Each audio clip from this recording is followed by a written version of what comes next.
What's up, guys? Welcome back to another video. Today, we're going to go over one of the biggest objections we face when talking to sellers. When a seller tells us, just send the agreement over, just send it, and we'll take a look at it later. And here's how you can prevent that from happening.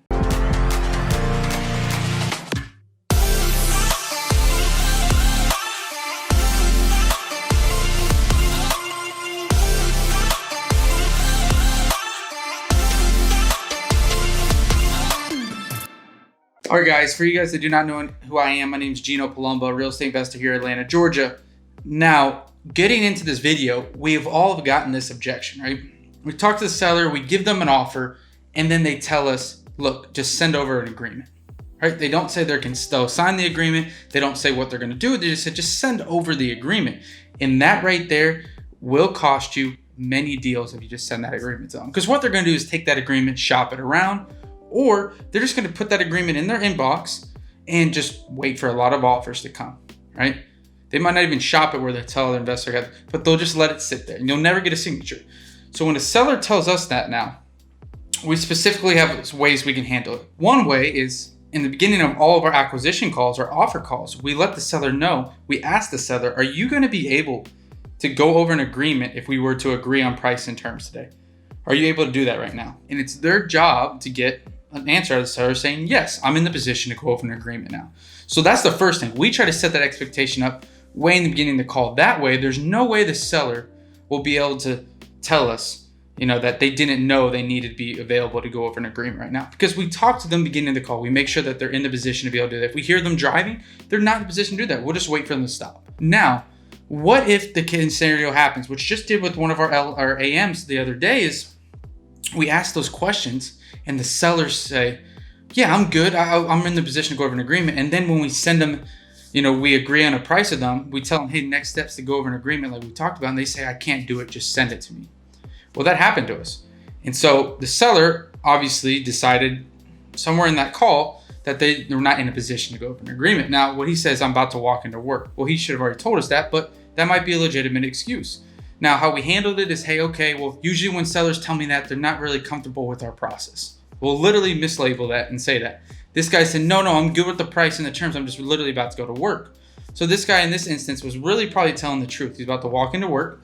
And the way, instead of sending out our agreement, is what we've done in the past is we'll just send him a blank agreement. And, in this guy's instance said, no, I don't want a blank agreement because I'm going to actually want to look at this and I might actually sign it. And we said to him this, because we just know that time kills deals so much. He said, I'm not going to be able to do anything and go over this agreement till tomorrow. It's 5:00. I work night shifts.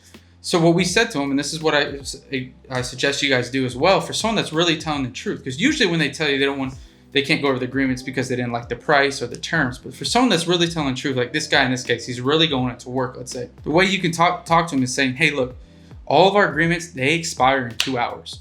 So if I was to send it to you right now, it would expire in 2 hours from now and you'd still be working. And then I would have to go re-qualify the property with our manager, right? Because as soon as I send this out, it's going to be a 2-hour limit. And again, if it expires, I have to go back and re-qualify the property. And I'm not saying the price will change, but I just can't promise you for sure if we'd be able to do that price if we had to wait 2 hours once I sent this agreement.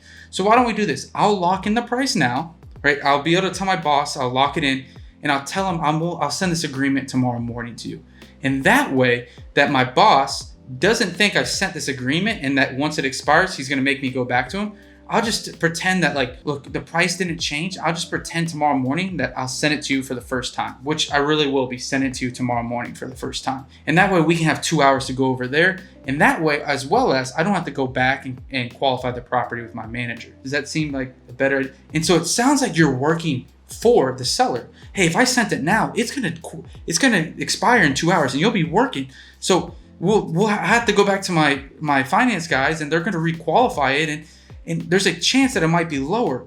But if I can wait, right, and I can stall off my boss, my finance department, and they gave me this number, if I can hold off till tomorrow morning to send that agreement, then and only then will the time start ticking for how long I can, give you this price.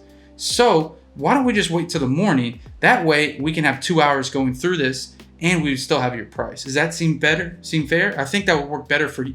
And so you're positioning it to where you're working for the seller, right? You're going against your boss's rules.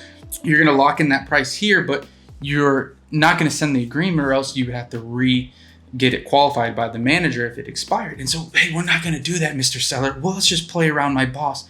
Let's just wait to the morning to send that agreement when you're available. And what is the whole point of this is it's preventing us from getting shopped around. It's preventing for him to hold that offer and use it against us in the future, and use it against us against other wholesalers, right? Because in turn, what you don't want to happen is him to get that and you just send it, and he's going to go check on the other investors, right?